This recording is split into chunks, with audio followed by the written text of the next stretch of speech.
Holy shit. We all remember when this game was announced. Activision let the air out of the room at E3 2016 with a trailer for Call of Duty Infinite Warfare. But then a hero emerged. After a long wait, finally, Crash Bandicoot was back with a trilogy remastered from the ground up. Thunderous cheers! But first, you get to play as Crash in Skylanders Imaginators. Talk about shoot yourself in the foot. I mean, don't get me wrong, we were all excited.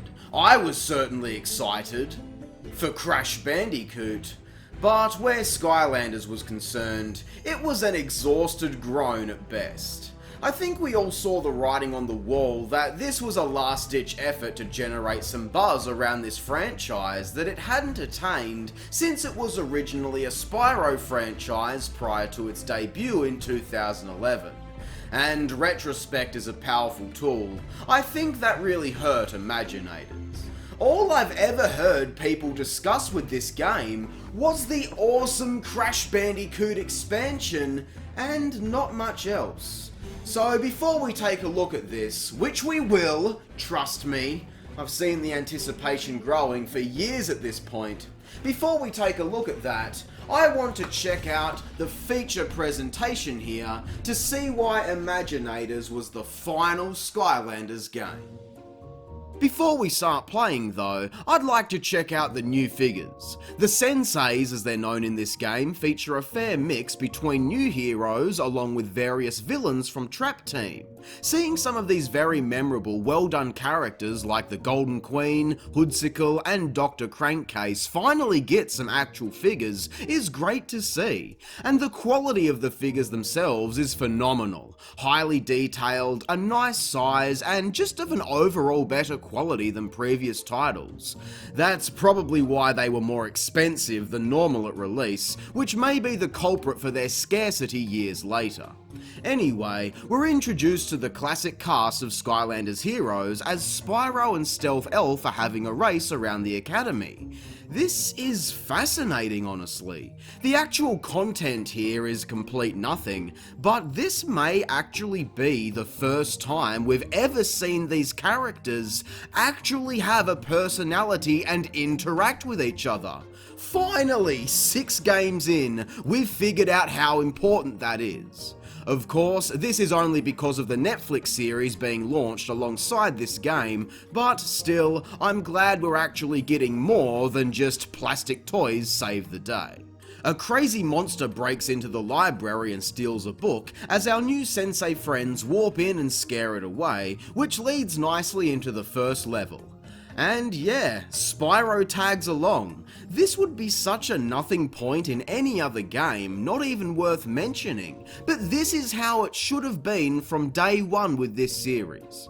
As we make our way through, we're introduced to some of the new gimmicks in each level. Sensei shrines that unlock special abilities that wipe the screen clear of enemies, the battle gongs which offer a combat challenge, and the selfie spots.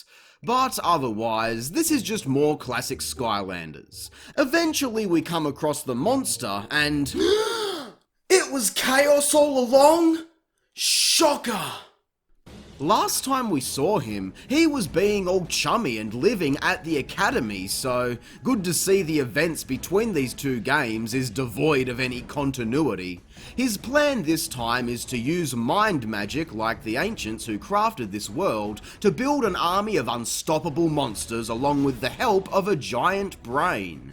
Very original. But this brings us to this game's big mechanic. It's time to fight fire with fire. This is a creation crystal, and by placing it onto the portal, we're able to build our own Skylanders characters to use alongside the other figures. That is such a great addition to this franchise, perfect for a kids game, and this creation system is actually quite extensive. from selecting your fighting style, full customization from a large variety of different body parts, weapons, colours, catchphrases, and other small details. Completing challenges within the game grants you Imaginite, which unlocks more of these items for you to choose from, and wow, there is a lot to unlock here. So now that we've made Bone Blaster, let's take out this book thief and complete the first level.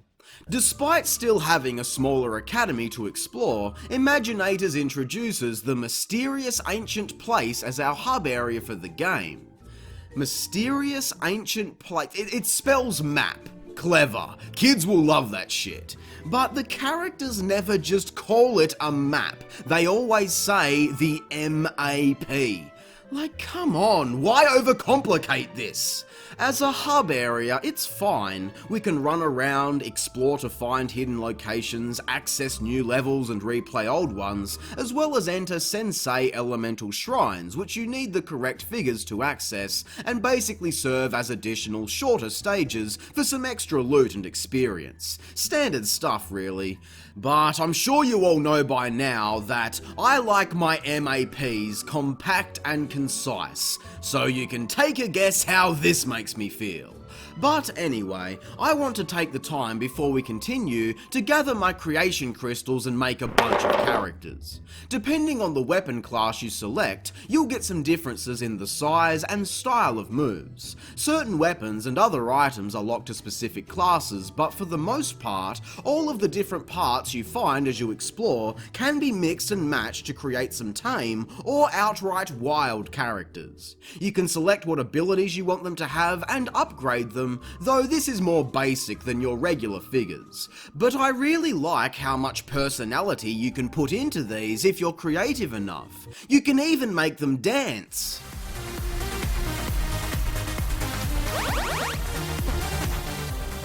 They even get a little custom catchphrase to say as well, mixed in with a large variety of different voice styles and effects on top of it. Say hello to my sword. As far as creation modes go, this is pretty strong for what it is. Melon Face here is a good start, but I'm in the mood for an undead Skylander today. So let's go ahead and make one. Beware my ultimate awesomeness. Ah, see, this is what happens when you buy these things second-hand. Sometimes they come with some 6-year-old's disgusting fantasies still on there. Seriously, kid, the absolute state of this shit. I don't want this. So let's simply reset the crystal so that we can start from scratch.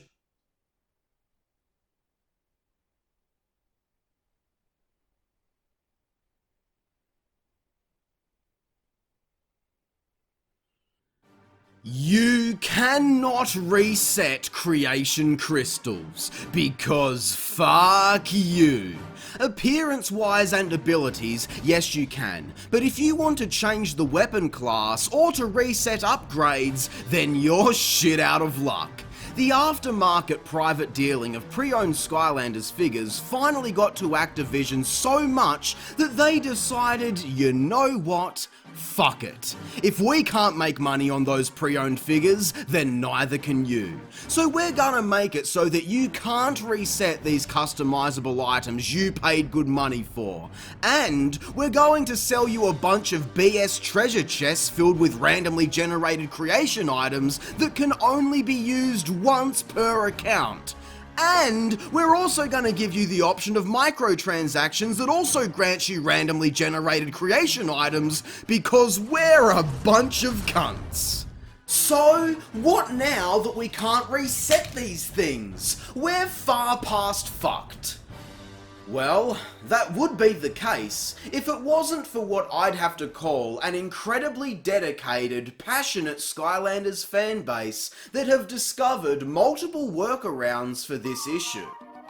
It turns out that you can actually reset these crystals. There are various methods for this. The most well-known involves using the Nintendo 3DS versions of previous Skylanders games. 3DS Skylanders? Oh, Jesus. I hope you're ready to wait another 3 years before I talk about those. But since I don't own a 3DS, now we have to break out the retro Wii and specifically a copy of Skylanders Giants. Now you've got to set the fucking thing up, put the game in, and finally we're ready to go. Place your crystal on the portal, move to the options menu, and since the game doesn't recognise what this is, we can select to fix the broken figure, which factory resets everything on the portal. Jumping back over to Imaginators now, we can see that, finally, we have the option to select our weapon class and start building from scratch. So take your time and don't rush, because this decision is final, you little shits! What a fucking mess. All of that just so that we can make a couple of custom characters and do the one thing this game is all about. I am fucking disgusted. Finally, let's start playing through these levels. But what can I really say to sugarcoat this? Nothing really. This game is the epitome of mediocre, average, and uninteresting. I can't put it any better than that, honestly. The gameplay here just feels so bland and lifeless. Nothing happens in this game. You go into the level, do your regular business, fight one of Chaos's Doomlanders at the end, rinse and repeat. It's the same thing every single time. What happened to the special boss encounters with decent fights? Where is the large variety of level gimmicks that introduce unique mechanics to make these stages feel truly memorable? I find myself getting exhausted going through so much nothing that I need to stop and do a Sensei realm before continuing with the main story just to give myself a break. While these are still just more of the same, at least there is a simple level theme and something of a structural gimmick to go along with it. Earthworld, you're breaking down rocks, Water has fountain puzzles, Life World has us growing items by planting seeds, and the Dark Realm is all about fondling balls. Well, it's still better than Tech World where we just build a lame creature and that's it, but even that is a breath of fresh air to contrast the main plotline of this game. In Superchargers, there was a sense of urgency and real conflict with the characters on both sides of the battle. Our actions had consequences, we travelled to such a strong variety of different locations. Whether you're a fan of the vehicle stuff or not, there was always something new being offered around every corner. Hell, even Trap Team at the very least had some cool locations. The Bird Sanctuary, the Chef's Zeppelin, the sewers, and the future of Skylands. Here in Imaginators, we've got a generic river level, which is lacking everything that made all of the previous river levels so good. We've got the Sky Fortress, which never fucking ends, and when it finally does, you're flying around trying to destroy a Christing guacamole monster. Yeah, that's how far we've plummeted down the creativity ladder. The Golden Arcade, that is just really bad. And of course, my personal favourite level, Abandoned Amusement Park. That's actually what it's called. Did they just give up? Where is the clever and charming gimmick name? Call it Forgotten Fairgrounds, Rundown Roller Coaster, or Foreclosure Carnival. Fucking anything! Try to do anything with this game. But let me tell you what happens before you gain access to this level. The plan is to make a giant cake to fool Chaos into letting us inside of his castle. So it's essentially a big Trojan horse. No, not that type of Trojan, that kind of Trojan. But to build it, first we need ingredients. So suddenly, we find ourselves roaming all over the giant MAP, travelling to different locations to complete these mini-levels, destroy some objects, defeat the bad guys, complete a short puzzle area. This is so bullshit boring, and it's all just fluff to pad out the experience due to the incredibly weak number of primary levels featured here. It's clear to see why they wanted the player to have all of the imagination in this game, because this series has completely run out. And trust me, the dopamine hit you're supposed to get from finding collectibles and unlocking new stuff is completely dead here. There is so much unlocking to get through, it's like a swim through quicksand. How is anyone supposed to feel excited or feel like they've achieved something when every 5 minutes you've got to stop and unlock something, completely killing the pace of gameplay? All of the flashy presentation too. This is the most blatant ADHD entertainment I've ever seen. And the saddest part out of all of this is that the Imaginators suck. They're weaker, have less upgrades, and can't access as much of the game, so why use them at all? It's the same issue I had with the regular Skylander figures in Trap Team. Why bother? That is such a letdown. Of course every kid wants to make their own character, so to see that after all of that effort we went through to even be able to make these characters, you feel like a chump when you realise that it was all for nothing. It's one thing to have a bunch of monotonous gameplay through boring levels, but wasting your primary gimmick just like all of the others is what makes these levels so unbearable for me. The only actually strong, balanced and fun, well-executed level in this game is Thumpin' Wompa Islands, the bonus stage that you get for purchasing the Crash Bandicoot expansion pack. I think it's finally time, people. Time for Crash to save the fucking day. The story here, yes, this level actually features a narrative which is just so awesome to see. Crash is just chilling out to the dope jungle beats while on the other side of the island, Cortex is working on some crazy machine before fake Crash interferes and desyncs the musical harmony all over the island. So here we are. Look at this, I love it! This is a Crash Bandicoot level if I've ever seen it. Crates and Wampa fruit all over the place, tribal villages, blockades coming out of the walls. This is excellent thematically. You wouldn't expect to see that in this game after everything else. I'm stunned. Playing as Crash is really fun too. His moveset is authentic while still very different to anything else we've seen from him. Throwing TNTs out and spinning them into enemies is so much fun. Body slams, some new kick moves, and eventually you even get the jetpack and fruit bazooka. Holy shit! Everything about this is so vibrant. You know, I wasn't super into the musical theme at first. With the Jungle Beat puzzles, I felt like I was playing Donkey Kong Jungle Beat on the GameCube. But, I don't know, it just seems to work. And I love all of the additional references with the Tiny and Dingodile statues, among having gems hidden throughout the level.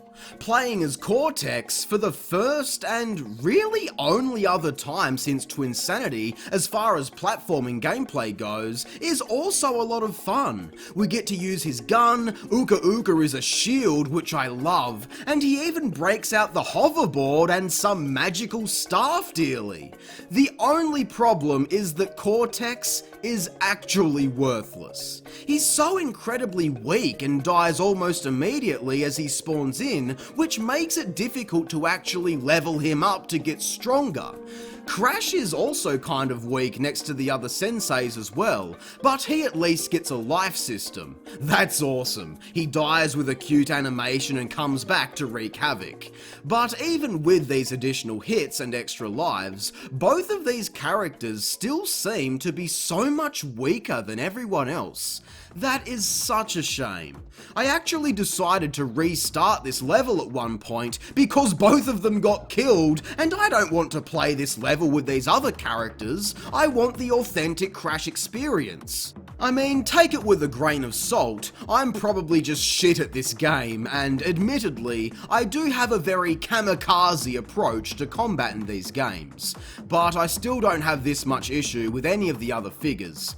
But that's okay, because we've made it to the end of the level and get to have a showdown against fake Crash. This fight is decent, but it's really tough to avoid some of these damaging attacks. Oh shit! Crash is about to die! I'd better switch over to Cortex.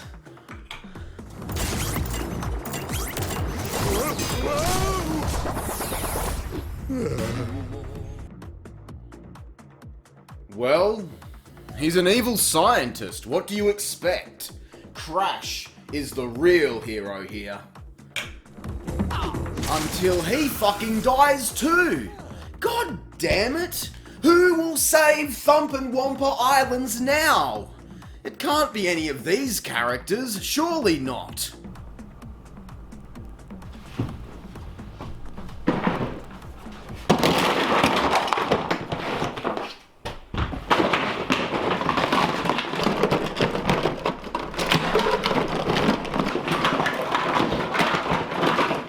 Aha! Spyro will save the day.